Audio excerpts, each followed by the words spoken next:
Hello, students! Welcome to our GBTAC Worldwide Christian Education Online class. I'm your teacher for this session, Deaconess Robin Miller, and I come to you by way of the Greater Bethlehem Temple Apostolic Church, located in Cincinnati, Ohio, in the community of Northside, where our pastor is Bishop James Chapman, our First Lady, Lady Robin Chapman, and where we proudly proclaim as a church family there is a God in Bethlehem, and Jesus is his name.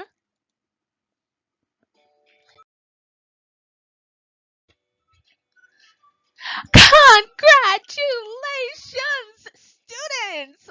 We have completed Unit 2 and we are moving on to Unit 3 today. So wonderful job!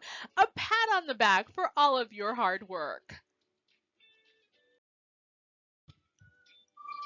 Last unit, we talked about the faithfulness of God's servants.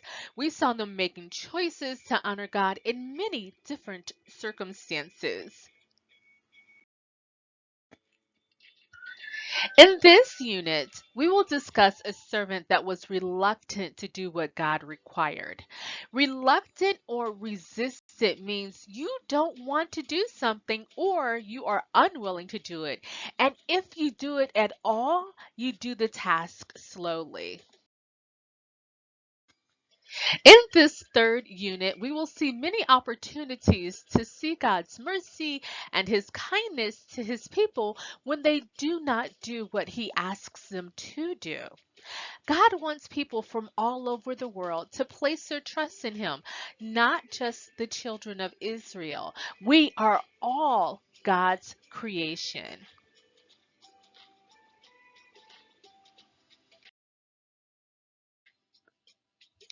So, our lesson this week is Jonah tries to run from God.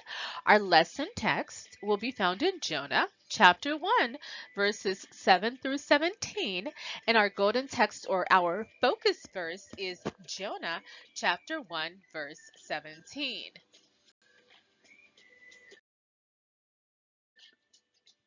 Our golden text, Jonah chapter 1, verse 17, in the International Children's Bible Version reads, "And the Lord caused a very big fish to swallow Jonah.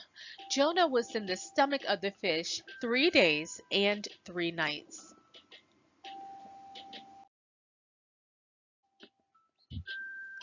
What we hope to learn from this lesson is to see that Jonah tries to run away from doing what God told him to do.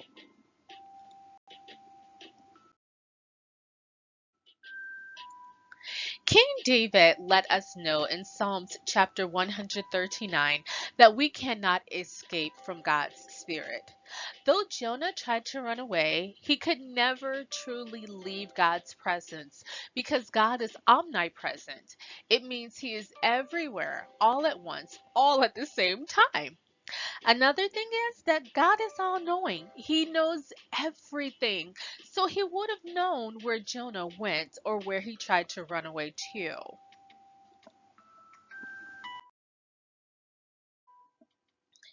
So I have a question for you. Is air all around you? Are you sure? You don't always feel it. So how can you say yes? Just because you don't feel or see something doesn't mean it isn't there. We may not always feel God all the time, but He is always there.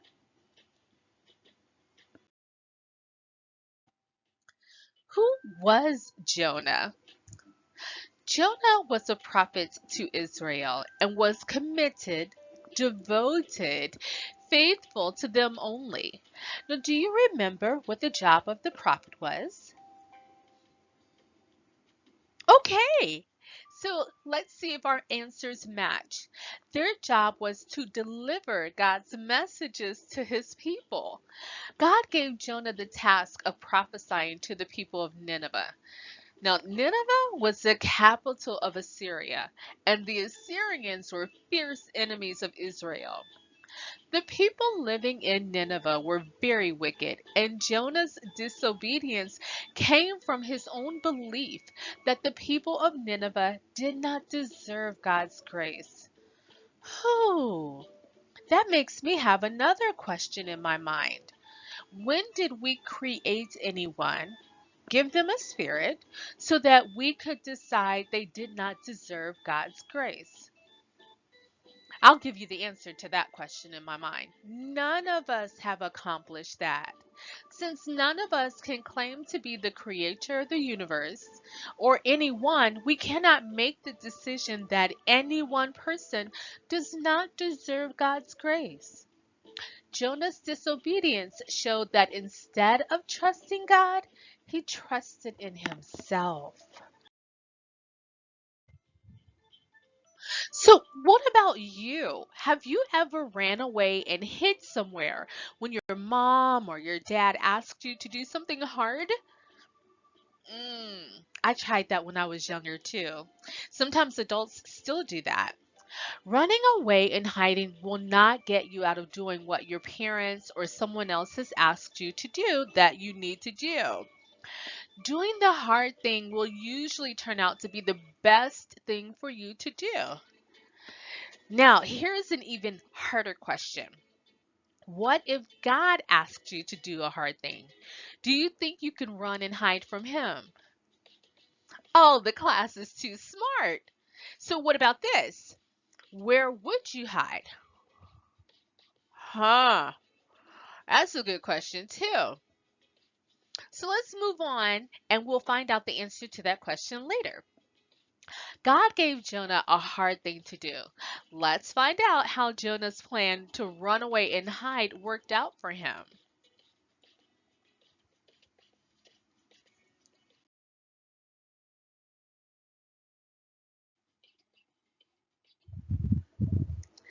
Jonah thought that he could get far enough away that he could hide from God. Jonah found a boat that was going to a faraway city. It was going in a completely different direction from where God had asked Jonah to go. He thought God wouldn't be able to find him so far away from Israel. He bought his ticket and got on the boat. He even went to the lowest part of the boat. He thought he could hide there.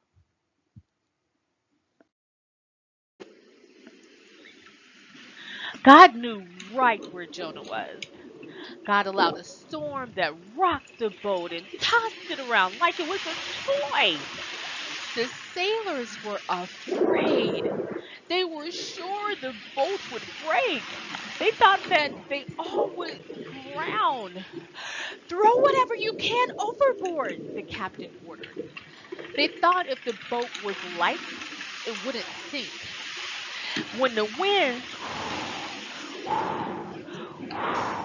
and the waves grew stronger, everyone on the boat began praying to his own God, little g.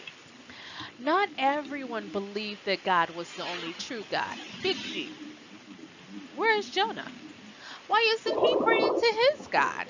The sailors wanted to know. The captain looked and looked for Jonah. He finally found him on the lowest level of the boat. He couldn't believe what he saw. Jonah was sleeping. He woke up Jonah. He took Jonah to the top deck of the boat. Everyone wanted to know who he was, where he lived, and what kind of work he did.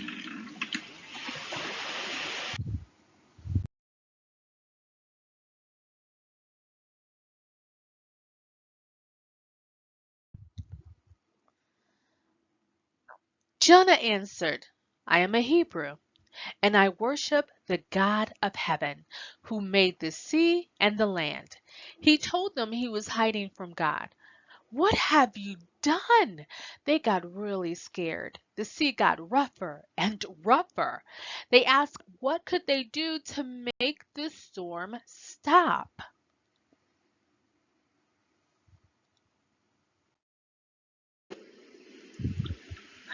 Jonah said, throw me into the sea, and the storm will stop. This is all my fault.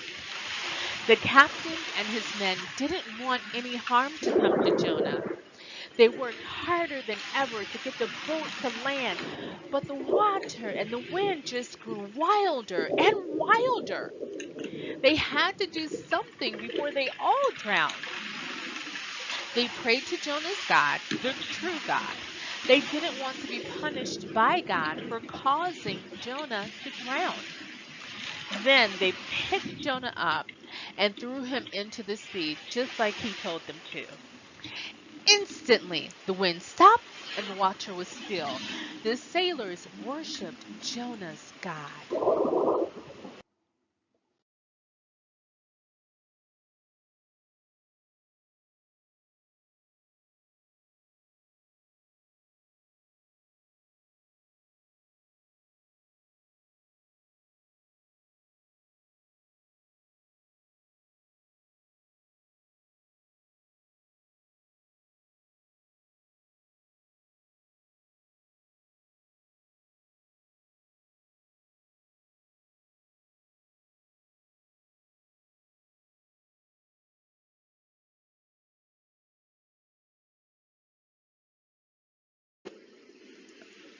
But what happened to Jonah? Huh?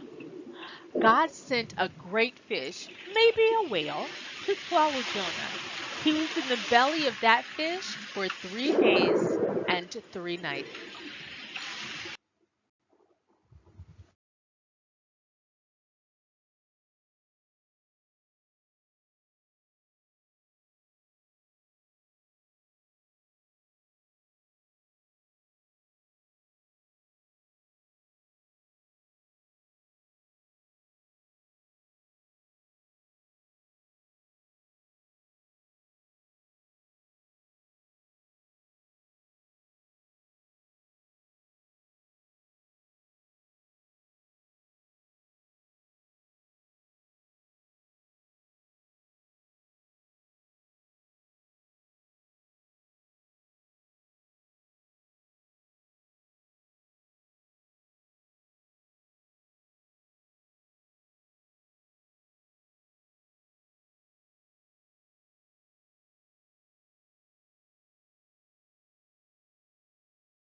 Whoa, whoa, whoa! We made it to the end of our lesson. Let's see if you were paying attention because it's time for our review. Okay, first question. What did Jonah do when God asked him to do a hard thing? Ooh, I think you know. He tried to run and hide. Second question. What did the sailors end up doing to Jonah? Ha ha ha. Do you remember? Okay, let's see if our answers match. They threw him into the sea. Last question. What happened to Jonah in the sea?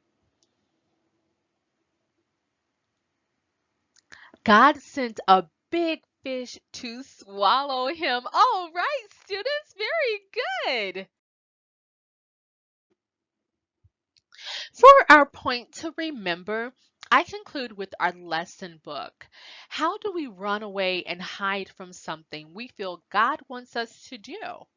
We may think we're not the right people for the job. We may think it's too hard, or we put it off to do. We ignore that feeling on the inside of us that may go away for a while, but God knows what we're capable of doing. In Isaiah chapter 55, verses 8 through 9, God lets us know that our thoughts are not the same as His. It reads in the Message Bible version, I don't think the way you think. The way you work isn't the way I work. God's decree. For as the sky soars high above the earth, so the way I work surpasses the way you work, and the way I think is beyond the way you think. God knows the areas in which we need to grow in our relationship with Him. He's helping us to get ready to live with Him for eternity. Do you remember what eternity means? Yes, that's right. It is time without end, or it's time that continues to go on and on and on and on and doesn't stop. We must pray for strength and to be brave, and God will help us do the right thing.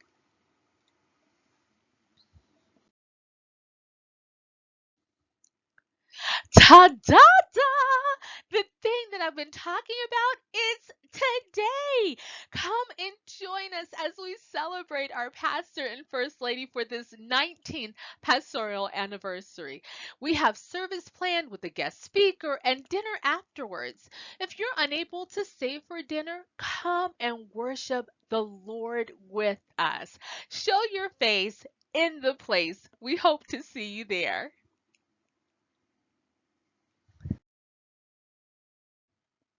For more upcoming events, visit our website, gbtac.org, and stay tuned for our announcements that happen during the broadcasts. And here's our webpage. Ta-da-da! We are leveling up in 2024, but what I want you to see here is not just our order of services to know that you are invited to come and join us for these services, but I want you to see our prayer line. You are not in this alone. Please call our prayer line if you need prayer or you have questions about salvation, that great love that God has for us. And you don't have to be a member of the Greater Bethlehem Temple Apostolic Church to call our prayer line and to speak with our prayer ministers. So remember, you are not in this alone.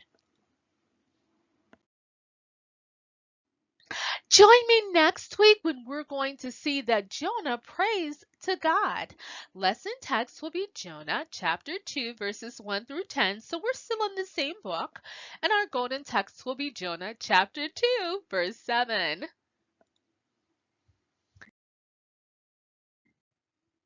And the golden text reads in the International Children's Bible Version, when my life had almost gone, I remembered the Lord.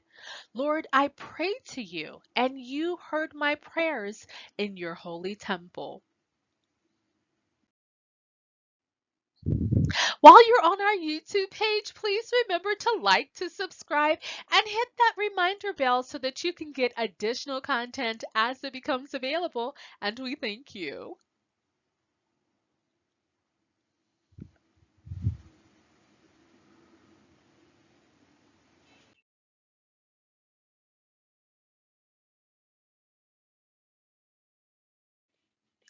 And that's it for me. Thank you for having joined me. We had a blast, right? Thinking and talking about Jonah. So remember to have a great day. And I leave you with my Bible saying from VeggieTales, God made you special and He loves you very much. I'll see you back here on next time, but don't come alone. Bring your family and bring your friends. Bye.